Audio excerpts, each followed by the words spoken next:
Welcome back to another installment of Professor Charles's Law. Shooby-doo-doo-doo. Oh, yeah.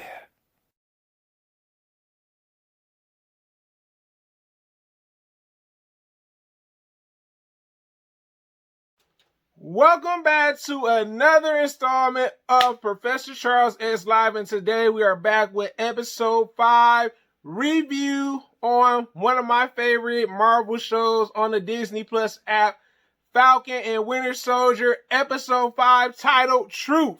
So in this episode, we see John Walker pretty much running away from what he just did, pretty much killing the Flag Smasher, one of the members of Carly's group, pretty much of revolutionaries. And pretty much he runs back to the building where his partner Lamar was killed by Carly. And we can see the emotions that's going through him, having flashbacks of Lamar, and also losing someone. You know, he's angry about it. He's having flashbacks. It seems like he's suffering through some PTSD a little bit because he just lost someone in front of him and he doesn't know how to handle this situation really well. But on top of that, Bucky, also known as Winter Soldier, and Falcon, also known as Sam Wilson, are in the same building with him and say, hey, look, man, you don't look like you're doing well or coping from this because, look, the man just lost his partner, his sidekick or his co-worker at that. And, you know, they try to talk him out of giving up the shield. So then that leads into a fight. Oh my God, I seen the fight. I was like, yo, it was an interesting fight. Sometimes we saw Sam as Falcon fighting through certain, parts of the fight. Sometimes we saw Bucky fighting John Walker as Captain America. And I think both of them did a good job teaming up to like fight him off and stuff. I gotta say, John Walker gave them a run for their money for, at first I was like, you know what I'm saying? Because he's catching the shield. You know how, he's got the serum in him. So it's Super Soldier versus Super Soldier. Sam he don't got no serum in him. But he was hanging in there. So you see them fighting. You see John Walker kind of just being a little angry. He's trying to kill Falcon and everything, and I'm just like, no, don't kill Sam, don't do it, man. And we can see that he's still in denial about it and everything. And then, Bucky comes to the rescue. Throughout this battle, we see Falcon, also known as Sam, lose his actual metal wings that he flies around in and everything. And I was like, oh, man. But in the aftermath, they finally got the shield back. And we can see that Bucky's a little upset with Sam because he's like, we did all this for the shield, bro. You know what I'm saying? Like, they negotiated a while back. Like, we're going to have to figure out a way to get the shield in a couple episodes back.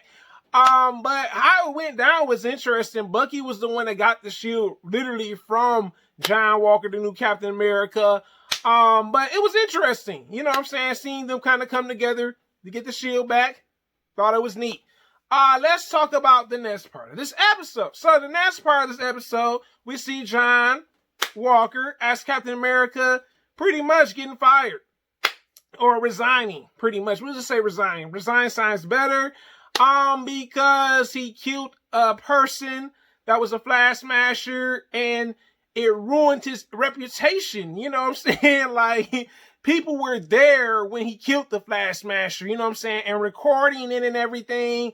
And the U.S. government said, we do not want you to be Captain America anymore. And if you do, you're going to get in trouble. And we can see John Walker upset. Just upset. He even when he explained himself to them, they weren't buying it. And they said, bruh. We not having this. We're not going through this with you. And we can see that John Walker's girlfriend or wife, whichever one is there with him, kind of, making sure everything's fine. But she reassures that you need to pay a visit to see Lamar's parents. And that's how it should be. If you lose someone that you love and, they were, pretty much co-workers or friends, that's what she's supposed to do. You know what I'm saying? He was there when it happened, when it went down. So I thought that was interesting. But it seems like John Walker is still like, I'm gonna stay Captain America regardless. Skip what y'all saying, bruh. Skip what y'all saying, bruh. Not happening.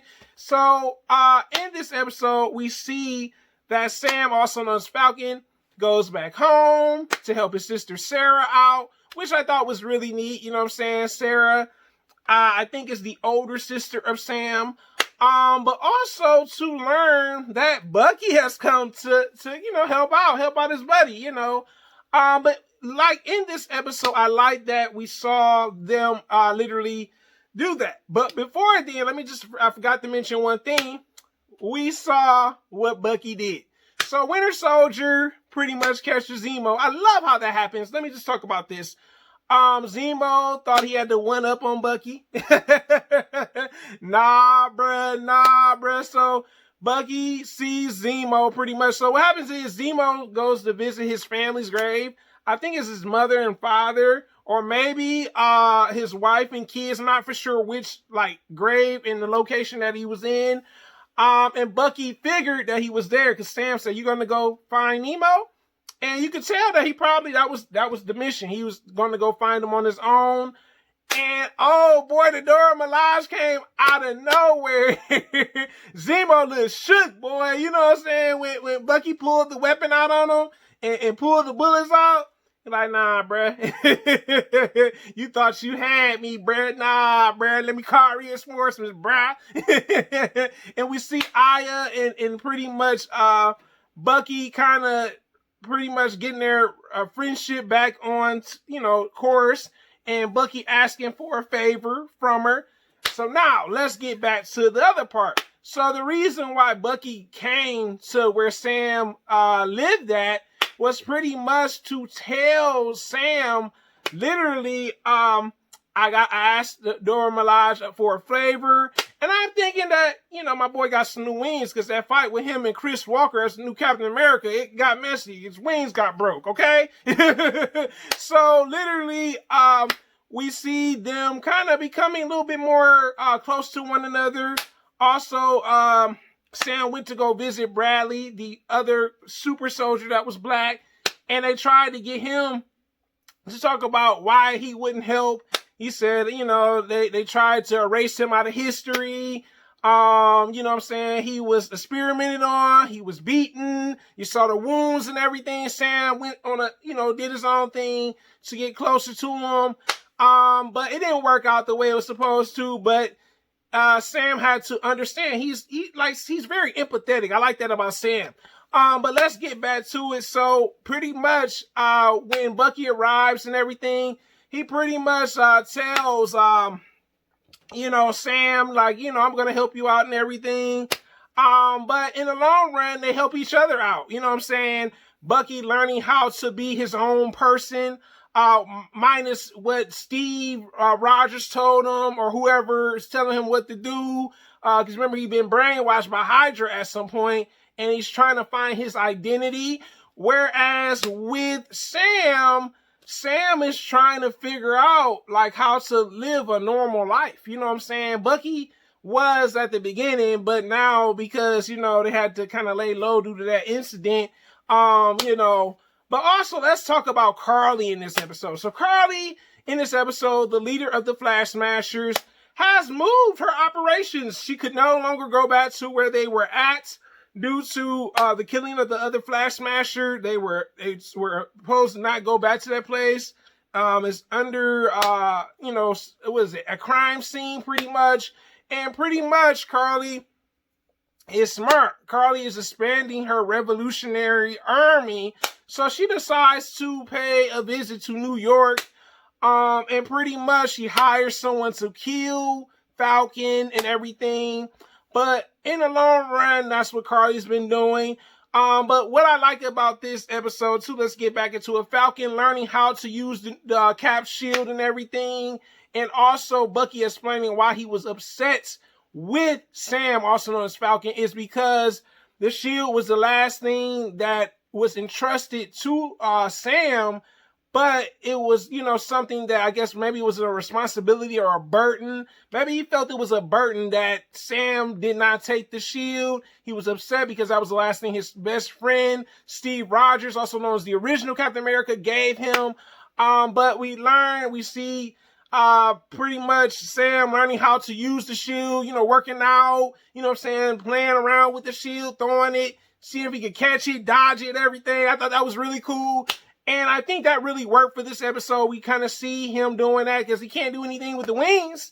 So in the briefcase that we see, I assume that the bots that Bucky, also known as Winter Soldier, brought was pretty much the bots that has something to do with his new wings, because he asked the Dora Milaje for a favor. You get what I'm saying? For catching Zemo. So also, this episode has an end credit, and we see John Walker pretty much building his own cap shield. Like someone gave him like a metal shield. He's designing it. He's got the star in it, the colors around it. I said, boy, he is a success with being Captain America. But I think this episode was really good. We see that Sam and Bucky had their differences, and I think that this episode really worked out because we saw that pretty much Carly is not playing. She's trying to build an army. They have to get ready to come figure out where she's at next. And Bucky kind of figuring out some other things too. Him having to find another person to maybe reconcile his sin of killing when he was a super soldier for Hydra. But this is my review for today, guys. You tell me in the comments, did you enjoy the episode 2 of the latest Falcon and the Winter Soldier? Until next time, guys, have a great day, and I'm out. Subscribe, comment, like. Thanks for watching.